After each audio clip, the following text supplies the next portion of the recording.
Si podnikateľ a chceš mať vlastný dôchodok? Tak počúvaj pozorne.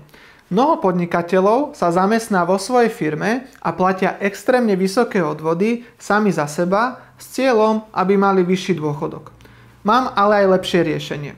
Stačí sa zamestnať na minimálnu mzdu alebo aj čiastočný úväzok a ušetrené peniaze na odvodoch a daniach treba investovať dlhodobo súkromne na svoj vlastný dôchodok.